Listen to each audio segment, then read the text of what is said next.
Hello everyone, my name is Braden, this is Airless Quill 9, and in today's video we're going to talk about the Githyanki, invaders from the Astral Plane. So Githyanki were once ordinary people, but the deeds of a vile mind flayer empire etched conflict on their being. Gaunt human-like creatures, Githyanki have serrated ears and speckled skin ranging through shades of yellow, green, and brown. While some Githyanki follow their own paths, many are influenced by a past that forever altered their fates. Ages ago, a human-like people were conquered by an empire of mind flayers. The Illithid manipulated these forgotten people through untold horrors, forced evolution, and psychic reshaping. Eventually, one named Gith rose from among the captives and led a rebellion against their oppressors. Gith's followers, who became known as the Gith, defeated the Mind Flayers and shattered their vast empire. The victory of the Gith was short-lived, as Gith was forging her own burgeoning empire. A leader named Zerthamon challenged her.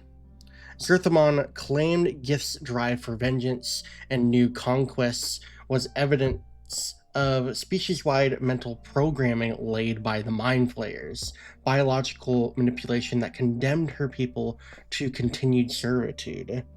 This claim split the Gith into Gith's followers, the Githyanki, meaning followers of Gith, and Zerthamon's followers, the Githzerai, meaning those who spurn Gith, and sparked an ongoing conflict.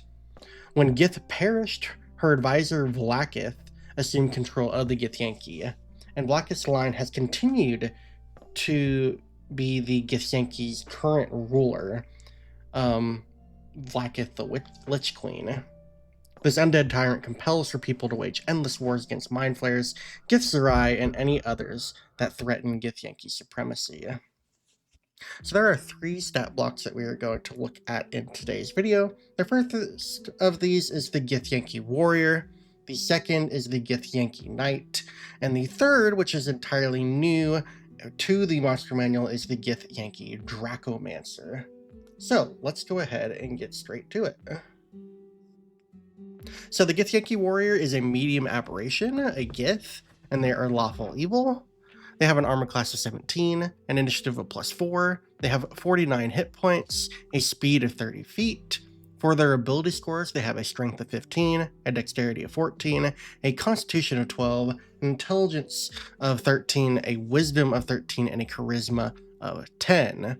They are also proficient in constitution, intelligence, and wisdom saving throws.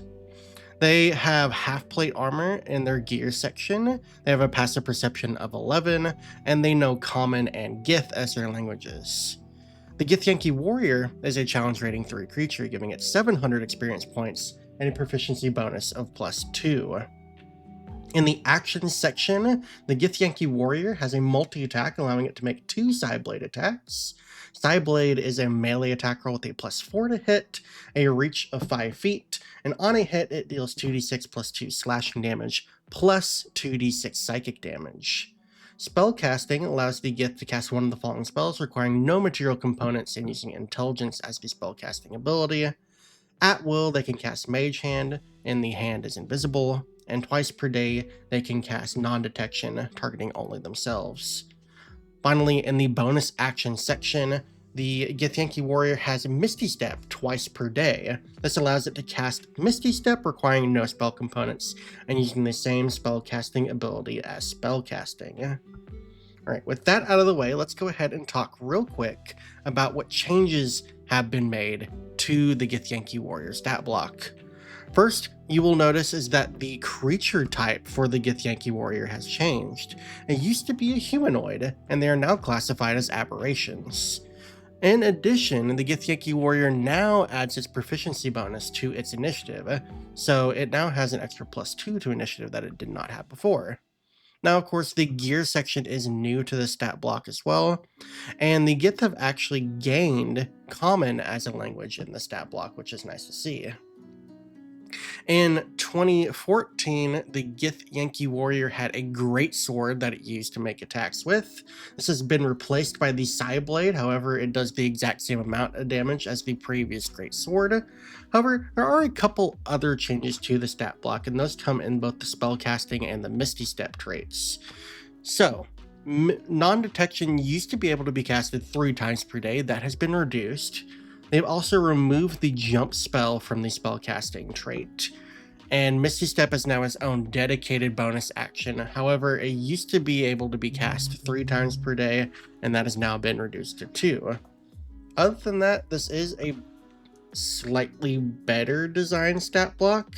Granted, it does not have as many uses of Misty Step as it did before, so that may be a detriment to it, and it can no longer benefit from Jump.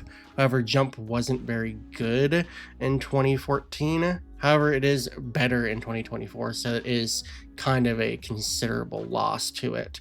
However, this is an identity decision. They have made Misty Step be the significant bonus action for the Githyanki themselves, and the Githzerai, as we will talk about in another video, are now the ones that use Jump. So that is why that change has been made. But overall, this is still a very good stat block, and I think it is still just as good as the 2014 version. Next up, we have the Githyanki Knight. This is also a medium aberration Gith, and they are lawful evil as well. They have an armor class of 18, they have an initiative of +5, they have 117 hit points, and a speed of 30 feet. For their ability scores, they have a strength of 16, dexterity of 14, constitution of 15, intelligence of 14, wisdom of 14, and charisma of 15.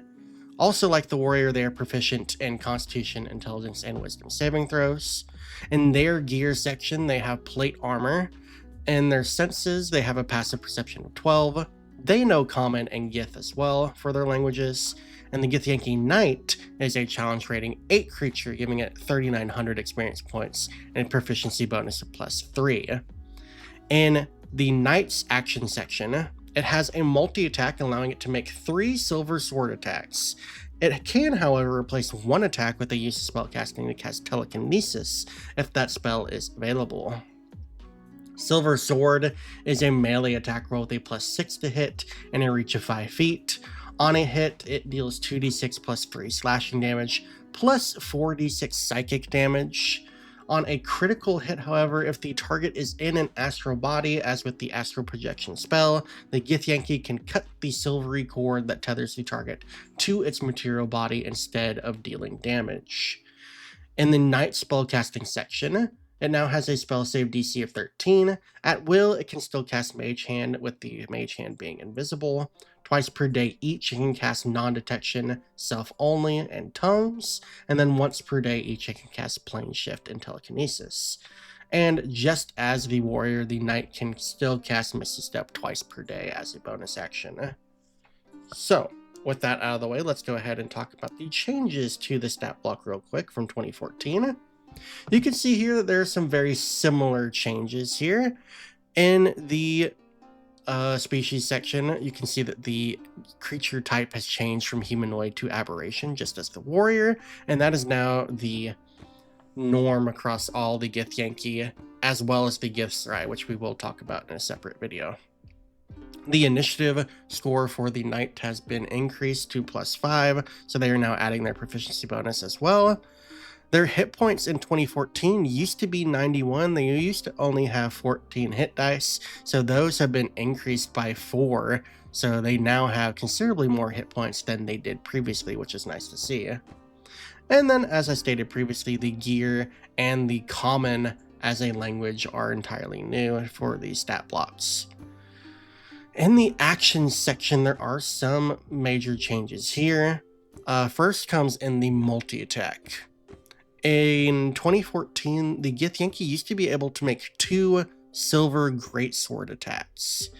So the silver greatsword was a special magical weapon that was a +3 weapon, and it also did the special condition on a critical hit. But that has been changed slightly for the stat block.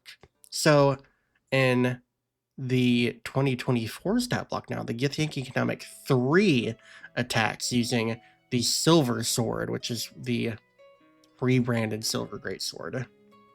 It can, however, now replace one attack with the use of spellcasting and cast telekinesis if available. So that is an entirely new option in that multi-tech. And that's a really cool option as well, since telekinesis is such a versatile spell, and it has seen some very interesting changes to it in 2024 as well. So that is really cool to see. Silver Sword, of course, with the name change, has also seen some changes. The Great Sword in 2014 had a +9 to hit. Since it no longer has that +3, that plus to hit has been reduced back down to a +6, which is what it would have been normally. And then, of course, the damage for the Silver Sword has changed in the slashing area, since it's no longer adding an additional +3 to slashing damage. However, to combat that, I guess, they have now added an additional die into the psychic damage. So in 2014 it used to deal only 3d6, now it is 4d6. So there are some great changes to the Silver Sword, and they're also making an extra attack as a part of their multi-attack with that option, so that is really cool to see as well. Now, the only other changes in here that we can see are that non-detection, tongues, and Misty Step have been reduced down to twice per day from the 3 per day that they once were. So that is a small change there. But overall, those are all the changes to the Githyanki Knight, and I think in the long run, this is a better stat block overall, with the increased initiative, the increased hit points, and the additional attack that it can make on its turn. So this is a improved stat block in that sense. And then finally, we get to the final stat block. This is the Githyanki Dracomancer. This is completely new to 2024, so I don't have anything to compare it to. But here's what we get. The Githyanki Dracomancer is a medium aberration, a Gith, and they are lawful evil in alignment. They have an armor class of 18, an initiative of +8. They have 255 hit points. They also have a speed of 30 feet and a fly speed of 30 feet with hover. For their ability scores, they have a strength of 10, a dexterity of 16, a constitution of 18, a intelligence of 20, a wisdom of 16, and a charisma of 18. They are proficient in dexterity, constitution, intelligence, and wisdom saving throws. They have 4 saving throw proficiencies.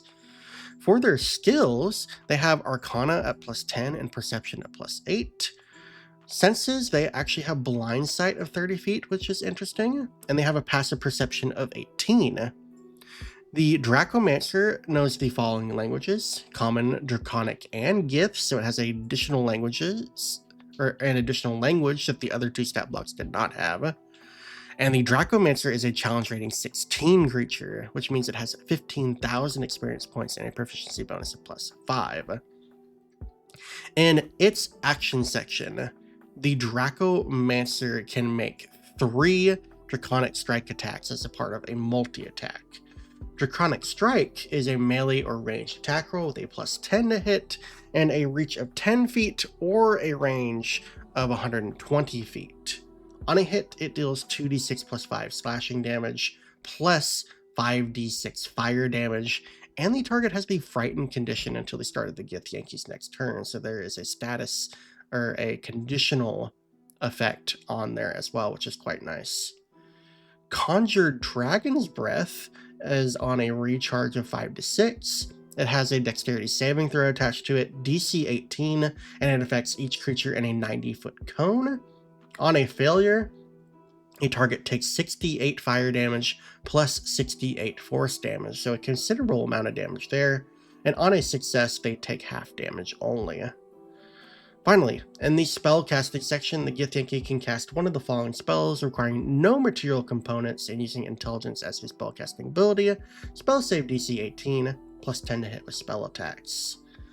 At will, the Dracomancer can cast Mage Hand, and the Mage Hand is invisible. And then twice per day each, it can cast non-detection, self only. It can cast Plane Shift, and it can cast tongues. And then finally, in the bonus action section, the Dracomancer can also, like the other 2 stat blocks, cast Misty Step. However, its usages have been upgraded to 3 times per day, which is a nice change there, and it gives it some additional mobility. But yeah, this is an entirely new stat block. It's a pretty nice stat block, pretty beefy stat block, and a considerable upgrade to the other 2 stat blocks as well. So this is a very powerful Githyanki commander. And more likely than not, this is probably the Githyanki that you're going to see flying on the back of a dragon that has been granted to them by the Dragon Queen. So yeah, this is a really cool stat block, and I really appreciate the lore importance here as well. So nice to see this addition in the monster manual. But yeah, those are going to be all 3 stat blocks for this video. So thank you all for watching. If you enjoyed it, please feel free to give the video a like and subscribe if you want to see more videos like this. We are going through every monster in the 2024 monster manual, so keep an eye out for those videos every weekday. Until the next video, thank you all for watching, and I will catch you all later.